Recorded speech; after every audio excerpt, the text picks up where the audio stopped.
Hello friends, आप सबका स्वागत है आपके अपने यूट्यूब चैनल फार्मा एमसीक्यू में। तो देखिए, आज की वीडियो में कुछ इंपॉर्टेंट एमसीक्यूज हम लोग डिस्कस करेंगे। और देखिए, आज का जो हमारा टॉपिक है वो कौन सा है, जनरल फार्माकोलॉजी। ठीक है, आपके बहुत से कमेंट आ रहे थे कि मैम जनरल फार्माकोलॉजी के एमसीक्यूज इंक्लूड कीजिए।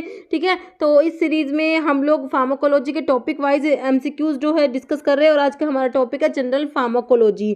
ओके, और ये जो सीरीज है आपके सभी फार्मा कॉम्पिटिटिव एग्जाम के लिए इंपॉर्टेंट रहने वाली है। जीपट नाइपर ड्रग इंस्पेक्टर और आपके जो स्टेट फार्मासिस्ट एग्जाम है हरियाणा का है, और जो एमपी में भी है, सिपोई फार्मासिस्ट का है, उड़ीसा का है, एम्स का है, डिफरेंट जितने भी आपके फार्मा कॉम्पिटिटिव एग्जाम है सभी के लिए काफ़ी इंपॉर्टेंट रहने वाली है। स्टार्ट करते हैं। स्टार्ट करने से पहले अगर आप लोग चैनल पर नए हैं, आपने चैनल सब्सक्राइब नहीं किया, चैनल को प्लीज़ सब्सक्राइब कीजिएगा। वीडियो को लाइक करना, शेयर करना, कमेंट करना, बेल आइकन को प्रेस करना, ताकि जो आने वाले वीडियोस होते हैं उनके नोटिफिकेशंस आप लोगों को मिल सके। ओके, क्वेश्चन देखिए आपका, विच of the following is a pro drug. किसमें से प्रो ड्रग कौन सा, ये आपने बताना है। देखिए, एम्पिसिलिन, सल्बेक्टम, जेंटामाइसिन, लीवोडोपा। तो बताइए कौन सा है प्रो ड्रग। देखिए, लीवोडोपा जो होता है ये प्रो ड्रग होता है किसका, डोपामिन का। ठीक है, डोपामिन जो है एक्टिव ड्रग है और इसकी प्रो ड्रग होती है कौन सी, लीवोडोपा। आंसर आपका हो जाएगा ऑप्शन डी। ठीक है, तो ये टेबल है, इसमें देखिए जो प्रो ड्रग और उनके एक्टिव फॉर्म लिखे हुए हैं। देखिए, लीवोडोपा का जो एक्टिव ड्रग है, मतलब कि लीवोडोपा प्रो ड्रग है, इसका एक्टिव ड्रग है डोपामिन। इनालाप्रिल का जो प्रो ड्रग है और इसका एक्टिव फॉर्म होता है enalaprilat. Alpha methyl dopa is a pro drug और इसका एक्टिव फॉर्म है alpha methyl norepinephrine. Dipivefrin is the pro drug of epinephrine, काफी इंपॉर्टेंट है। सुलिंडेक जो है ये प्रो ड्रग है, इसका एक्टिव फॉर्म होता है सल्फाइड मेटाबोलाइट होता है। प्रोग्वेनिल इज अ प्रो ड्रग और इसकी एक्टिव ड्रग साइक्लोग्वेनिल है। प्रिडनिसोलोन, प्रिडनिसोन का प्रिडनिसोलोन होता है। ओके, प्रिडनिसोन जो है ये प्रो ड्रग और इसका एक्टिव ड्रग है प्रिडनिसोलोन, ये प्रिडनिसोन आएगा। ओके, बिकैम्पिसिलिन की जो एक्टिव ड्रग है वो एम्पिसिलिन होती है, बिकैम्पिसिलिन प्रो ड्रग हो जाएगा। ओके, सल्फासालाजीन जो होता है इसका active drug 5 amino salicylic acid होता है।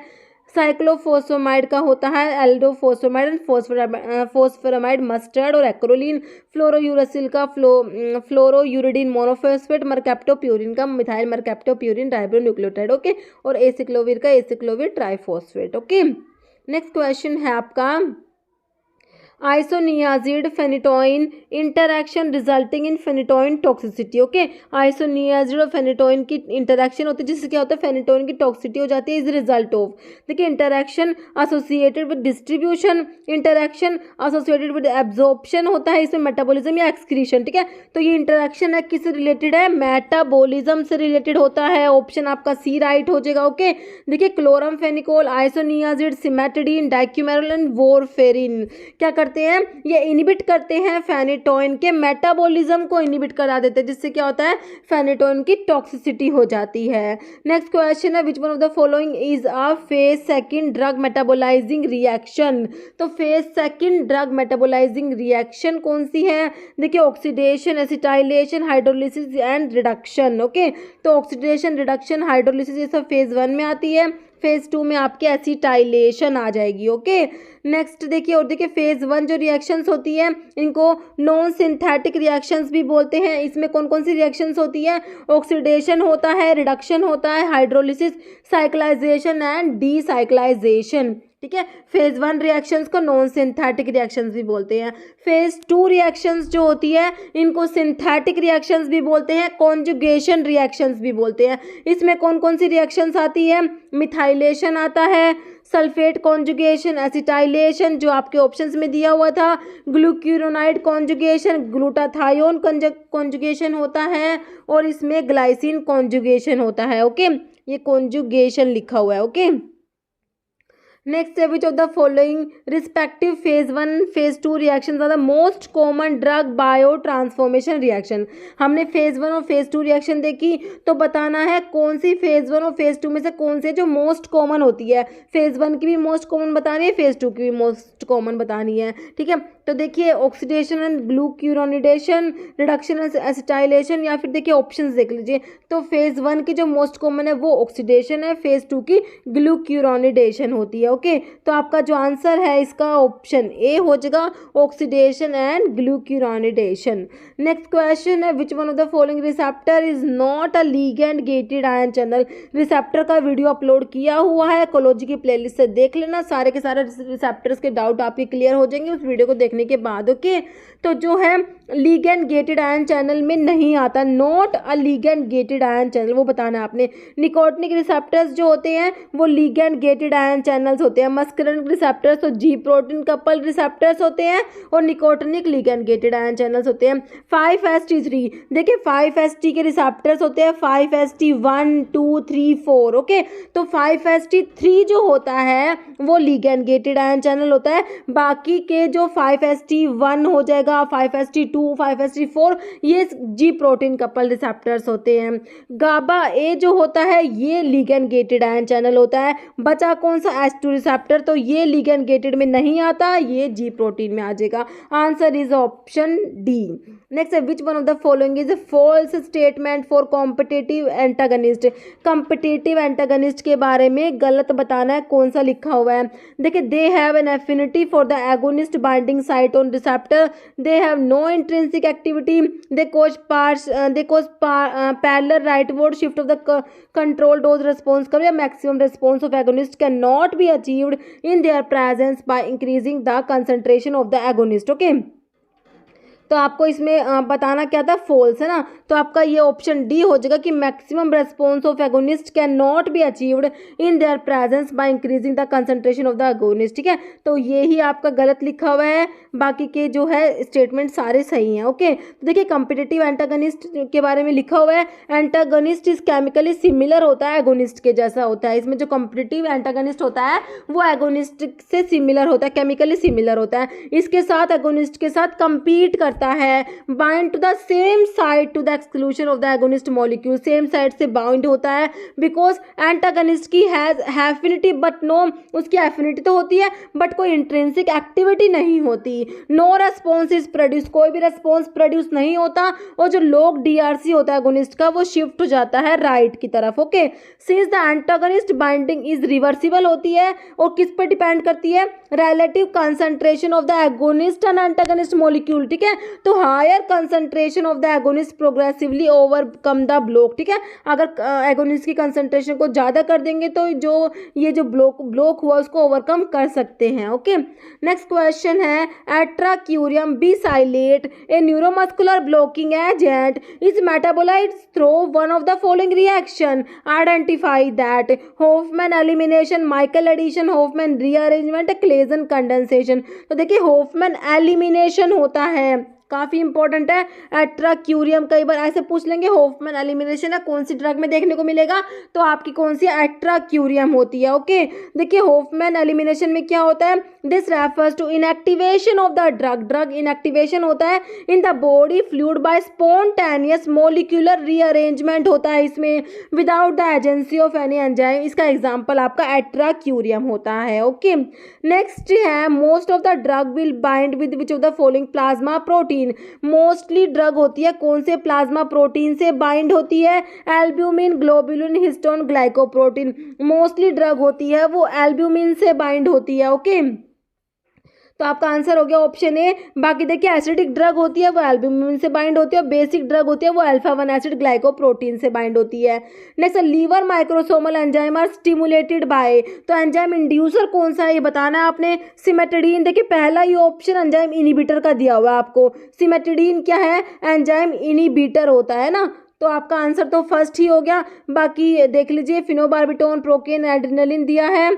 देखिए liver microsomal enzyme stimulated by, ठीक है, तो आपको बताया हुआ है कि एंजाइम इंड्यूसर कौन सा आपने बताना है। ठीक है, तो पहला तो आपका जो है हमें, मैंने तो आपको बता दिया, तो एंजाइम इनिबिटर है ना, हमसे तो एंजाइम इंड्यूसर पूछा है, तो सिमेटिडीन तो क्या इनिबिटर हो गया। बाकी फिनोबार्बिटोन जो है आपका इंड्यूसर हो जाएगा, एंजाइम इंड्यूसर जो है वो हो जाएगा फिनोबार्बिटोन। ओके, नेक्स्ट क्वेश्चन है, और इसमें देखिए एंजाइम इंड्यूसर के नाम लिखे हुए हैं, griseofulvin, phenytoin, carbamazepine, barbiturates, phenyl butazone, rifampin and smoking. ठीक है, ये सब क्या है, एंजाइम इंड्यूसर होते हैं। नेक्स्ट क्वेश्चन है, which of the following is a microsomal enzyme inducer, पूछा हुआ है दोबारा से, ग्वानिथिडीन, टोलब्यूटामाइड, इंडोमिथासिन, क्लोफिब्रेट। तो ग्वानिथिडीन हो जाएगा option A.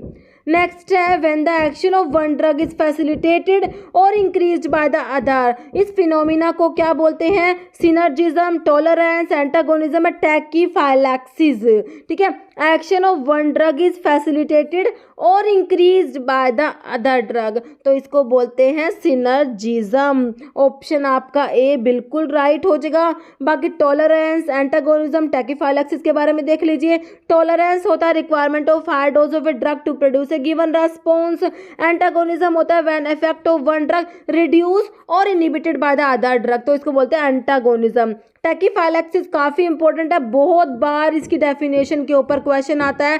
Rapid development of tolerance is called as tachyphylaxis. Okay, next question देखिए,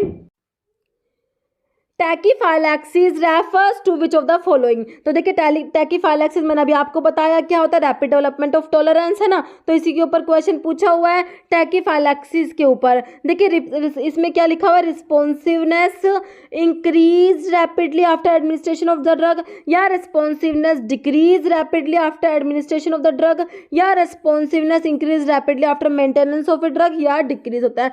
तो इसमें जो रेस्पॉन्स होता है वो डिक्रीज होता है, ऑप्शन बी हो जाएगा, responsiveness decrease rapidly after administration of a drug. Okay, next question है, what term is used to describe a decrease in responsiveness to a drug which develop in a few minutes.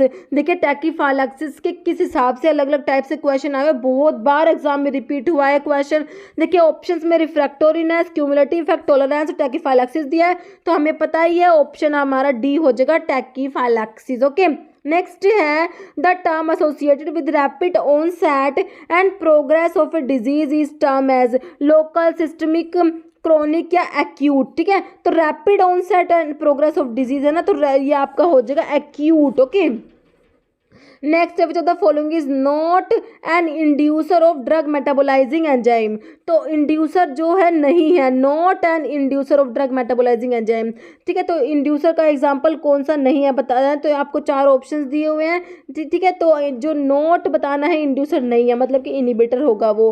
ठीक है, तो grape fruit juice is not inducer. बाकी chronic alcohol use, cigarette smoking, S T Johnson wort, सब की सब क्या है, inducer है। ओके, नेक्स्ट है, all of the following are termed use to describe pharmacokinetic. Pharmacokinetic में आता है एडीएमई की स्टडी पढ़ते हैं हम लोग, absorption, distribution, metabolism and excretion. अभी ऑप्शन देखिए, मेटाबॉलिज्म आता है, एब्जॉर्प्शन नहीं आता, देखिए इसमें एब्जॉर्प्शन आता है। ओके, तो आपका आंसर हो गया ऑप्शन बी, बाकी डिस्ट्रीब्यूशन भी आएगा।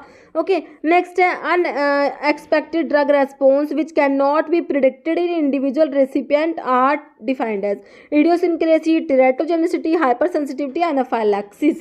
ठीक है, तो अनएक्सपेक्टेड जो ड्रग रेस्पॉन्स है वो होते हैं आपके इडियोसिंक्रेटिक रिएक्शंस। नेक्स्ट है, first pass metabolism is observed for the administered through.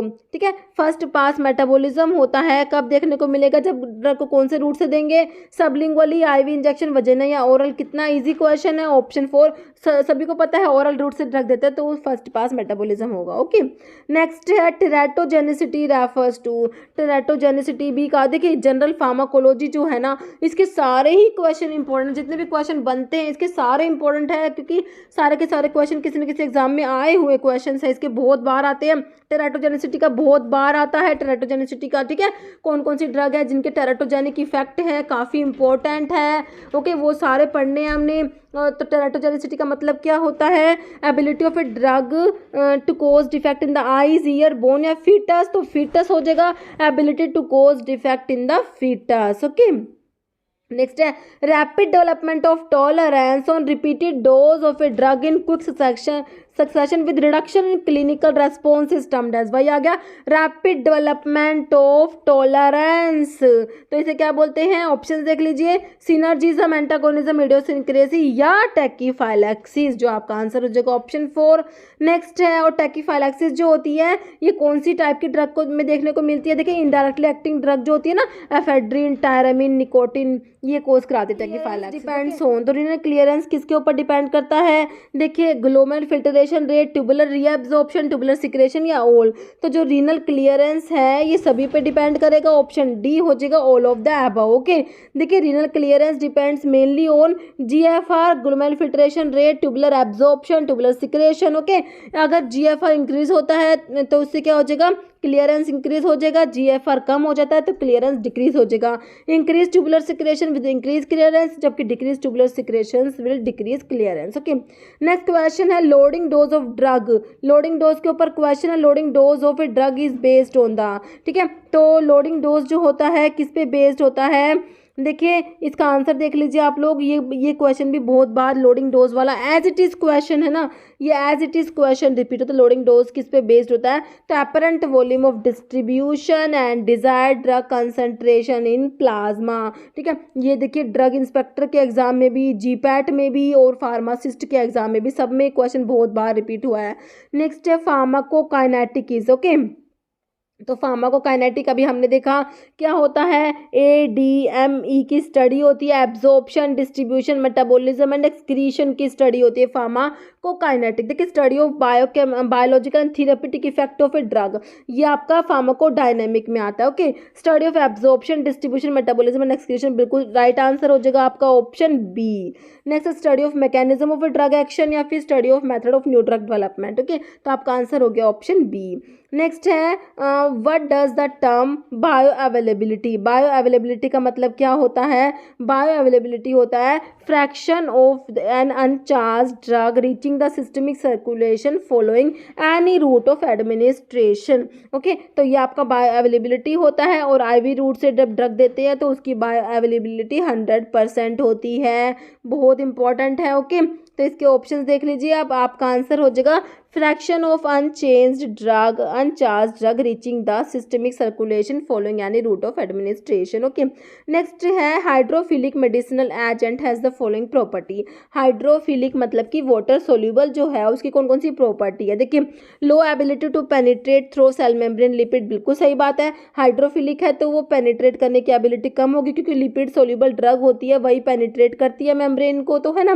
Penetrate through membrane by means of endocytosis, easy permission through blood brain barrier, बिल्कुल गलत लिखा हुआ है। हाई रीअब्जॉर्प्शन इन रीनल ट्यूब्यूल, बिल्कुल गलत लिखा हुआ है, तो इसकी प्रॉपर्टी कौन सी हो जाएगी, low ability to penetrate through cell membrane lipids. Okay, next है पेरेंट्रल एडमिनिस्ट्रेशन। देखिए पेरेंट्रल जो रूट से ड्रग देते हैं तो उसके बारे में पूछा हुआ है। Parenteral administration can not be used with unconscious patients, generally results in a less accurate dose than oral administration, usually produce a more rapid response than oral administration, it is too slow for emergency use। ठीक है, तो slow नहीं होता, तो आपका ये है कि पेरेंटल एडमिनिस्ट्रेशन क्या करेगा, रैपिड रेस्पॉन्स प्रोड्यूस करता है ना, तो ऑप्शन सी हो जाएगा, produce a more rapid response than oral administration. Next है बायो ट्रांसफॉर्मेशन का मतलब बताना है आपने, बायो ट्रांसफॉर्मेशन क्या होता है, देखिए accumulation of substance in A fat tissue नहीं होता, binding of substance with plasma protein, तो प्लाज्मा प्रोटीन बाइंडिंग हो गई,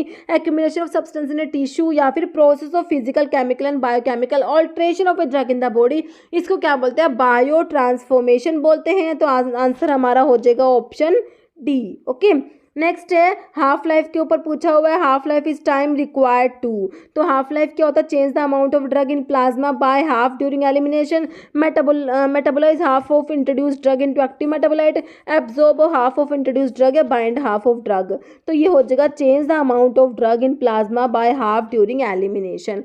नेक्स्ट है substance binding to one receptor subtype as an agonist and to another as an antagonist, तो इसे क्या बोलेंगे, competitive antagonist, irreversible antagonist, agonist antagonist, partial agonist, तो ये होते हैं agonist antagonist. Okay, option C. Next है what does the term potentiation mean, तो पोटेंशिएशन का मतलब क्या है, cumulative ability of a drug, hypersensitivity, fast tolerance, intensive increase of drug effect combination. तो आंसर क्या हो जाएगा पोटेंशिएशन का ऑप्शन जो है डी हो जाएगा, intensive increase in drug effect to their combination. Next box में देंगे energy is required for the transport of drug by facilitated diffusion, active transport, pinocytosis, passive diffusion. इसका आंसर आपने कमेंट बॉक्स में देना। इस वीडियो में इतना ही। अगर आपको वीडियो अच्छी लगी इसे लाइक करना, शेयर करना, चैनल पर नए तो मैं आपको रिक्वेस्ट है कि चैनल को प्लीज सब्सक्राइब जरूर करना। Okay, thank you.